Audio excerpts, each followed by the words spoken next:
E é por isso que eu sou muito curiosa também para saber as histórias de outras pessoas nesse sentido. E muito bacana, Ivan. Me fala um pouco sobre essa sua segunda viagem, a do navio. Como que rolou esse processo?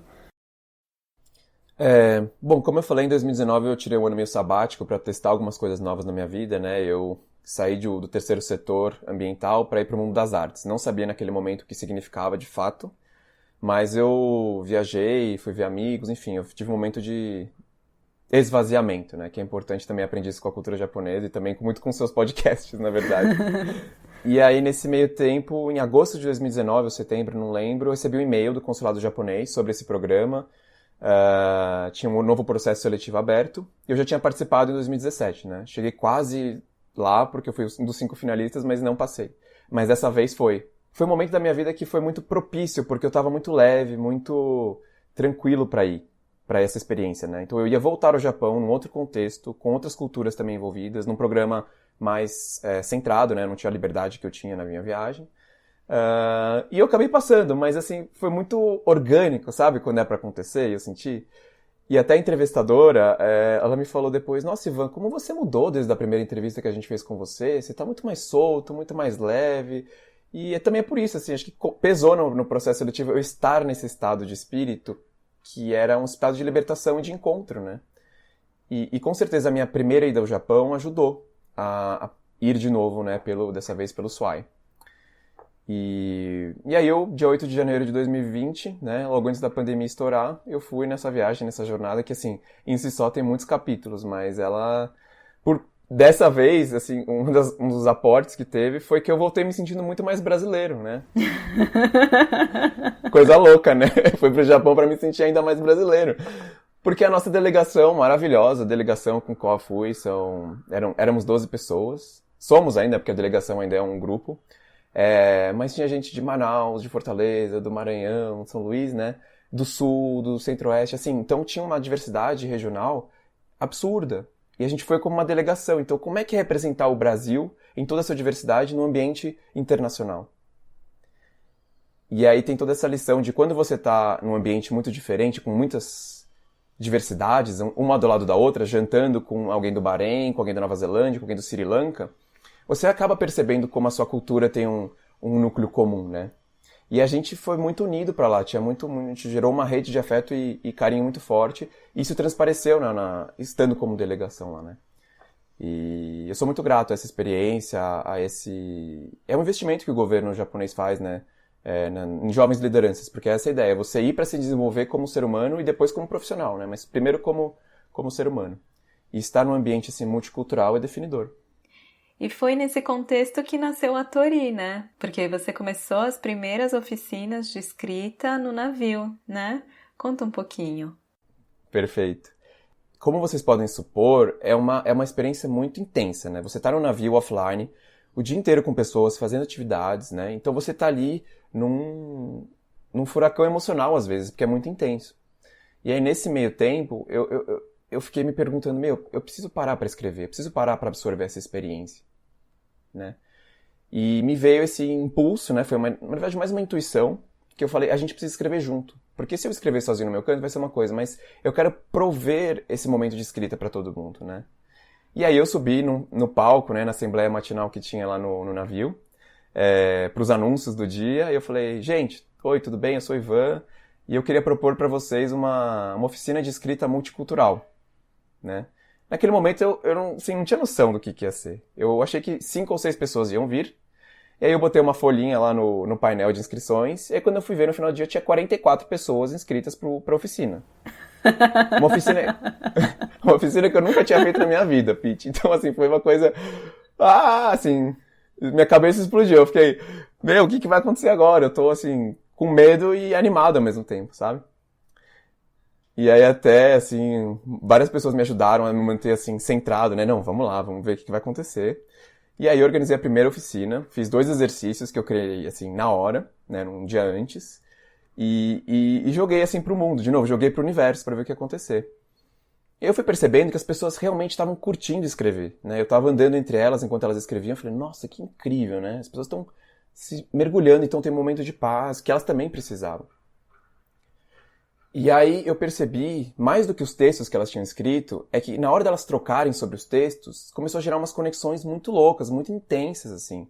E as pessoas estavam rindo, se divertindo, se emocionando ao contar a história de seus países, né? Pelas histórias que elas estavam escrevendo.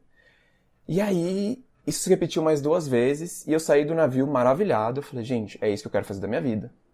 Né? Baixa o santo e você fala, é isso, eu quero fazer oficinas de escrita criativa. Aí eu voltei pro Brasil, e aí veio a pandemia, e aí todo mundo tinha que ficar em casa. Até hoje, né, temos que ficar em casa. E aí eu falei, bom, vou tentar no formato online, não sei se vai funcionar, mas vamos aí, vamos tentar. E aí eu fiz a primeira oficina online, chamei algumas pessoas no Instagram, 4 pessoas responderam, né, do programa, inclusive, da delegação brasileira. E eu achei muito legal, porque, de novo, essa rede de apoio continuou ali.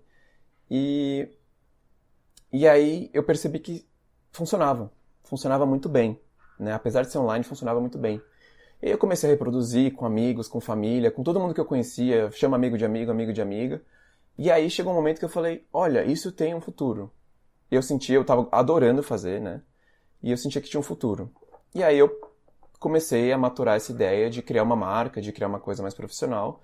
E aí, dia 1º de setembro do ano passado, nasceu a Tori Escrita Criativa, que é essa iniciativa que nasceu para conectar os seres humanos. Conectar a si próprios, a si próprias, num processo de autoconhecimento e despertar criativo, e também conectar-nos uns aos outros. Né? Por isso que as oficinas em grupo são tão importantes, para que a gente gere essas conexões e não fique cada um no seu quadrado, literalmente, né? Que hoje a gente está em quadrados, retângulos, né? Incrível. E a escrita já fazia parte da sua vida? É uma coisa que te acompanhava? Sim. Eu escrevo desde os 15 anos, e o primeiro texto que eu escrevi foi quando eu estava num momento de tédio absoluto, num estágio de uma semana que eu estava fazendo pela escola. Estava na frente de um computador, não tinha nada para fazer, e me veio uma coisa de querer escrever. Aí eu escrevi uma poesia, né, que chama A Primeira Profecia. Coisa meio louca, né? A primeira profecia, assim, tava meio... não sei em que frequência de onda eu estava, mas veio. E aí, a partir desse momento, a escrita foi me acompanhando como um processo terapêutico mesmo. Era um momento em que eu me expressava de forma livre e poética, né? E eu, sendo, assim, de origem japonesa, tem essa questão de expressão, de verbalizar, de falar de sentimentos, né? Que não é só da cultura japonesa, mas também é da cultura japonesa. E a escrita, para mim, foi esse espaço de segurança, né? Foi esse espaço de expressão livre, de me encontrar, né? Então, foi, sim, um processo terapêutico. E eu acho curioso, né? Ou sei lá, coisas do universo, de novo, que hoje é o que eu promovo para as pessoas, né? De certa forma. Criar esse espaço de escrita para que elas se conectem com elas mesmas. E, enfim, eu também sou escritor, tenho um livro publicado e estou finalizando mais 2 livros. Então, em breve, aí eu devo lançar os 2 livros. Um deles sobre a viagem ao Japão. Maravilhoso, já quero. Sobre o que é o outro? O outro ele é mais autoral, no sentido que ele são contos e crônicas poéticas, né? Que falam sobre a minha visão de mundo, assim, como eu transformo o mundo de uma forma... É até difícil explicar, né? Às vezes é mais fácil falar do outro do que de si, mas... Eu escrevo textos curtos, que são muito imagéticos, poéticos, e que falam sobre questões existenciais. Isso é de forma geral. Mas eu vou dar um exemplo para materializar um pouco. Eu tenho um conto que é sobre... Eu falo sobre uma mariposa que eu encontrei um dia pendurada na minha frente enquanto eu estava andando na rua. E aquela mariposa me gerou um efeito estético muito poderoso, porque é um pouco como a gente vive, né? A gente está vivendo por um fio. E a gente é uma mariposa em gestação. Na verdade, desculpa, era o casulo da mariposa. E ela estava ali por um fio, literalmente por um fio, no meio da rua, com seres humanos passando, e eu esbarrei nela. E aquilo me remeteu muito à condição da existência humana, da existência da vida, né, de certa forma. E eu penso muito nessas questões do valor da vida, né, do que vem depois da vida, da morte. E eu trago isso para os textos, né, essa questão existencial. Entendi. E eu queria falar sobre as oficinas. Para mim foi incrível ter participado de algumas em grupo e algumas individuais que a gente fez, né? E foi demais porque eu me vi criando, escrevendo de uma outra forma, de uma forma diferente do que eu costumo escrever normalmente, porque já faz anos que eu tô com um blog, então acho que a gente começa a se habituar a desenvolver um estilo, uma narrativa, né?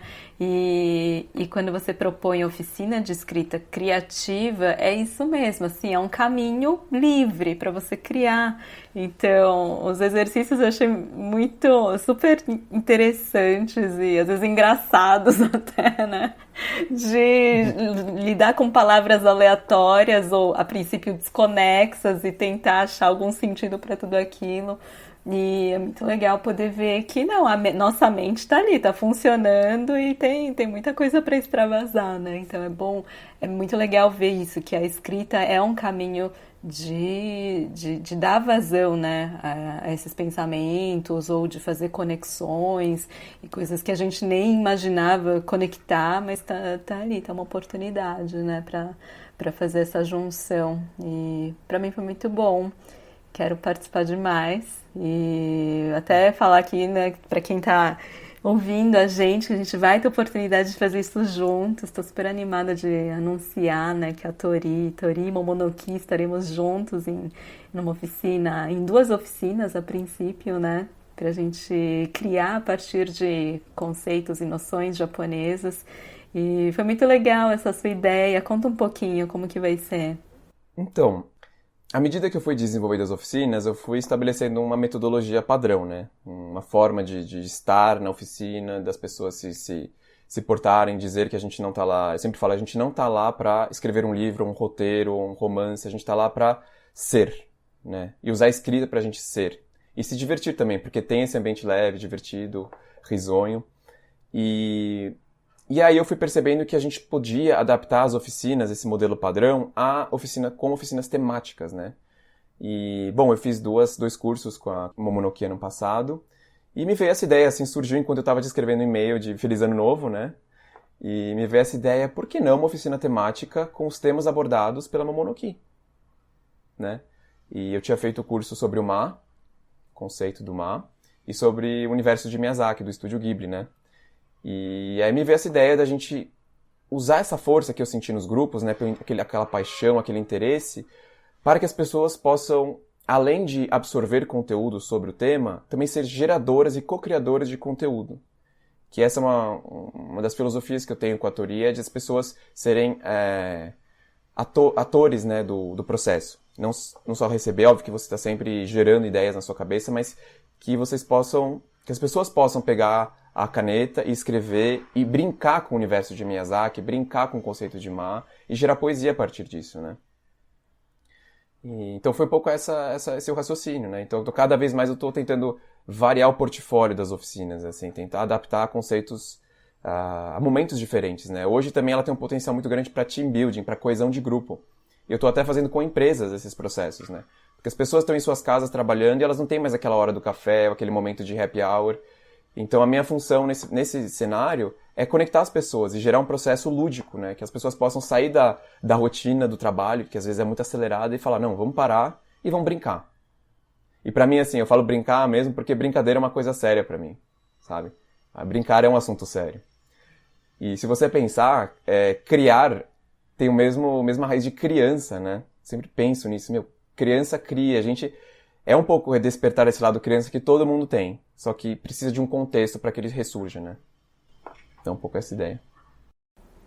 Verdade. E retomando um pouco o seu encontro aqui no Japão com a noção de Ma, como que você faz essa conexão desse vazio, do silêncio desse encontro de meia hora com a noção de Ma? Ah, total, Pete. Quando eu ouvi seu podcast sobre o mar, eu falei, gente...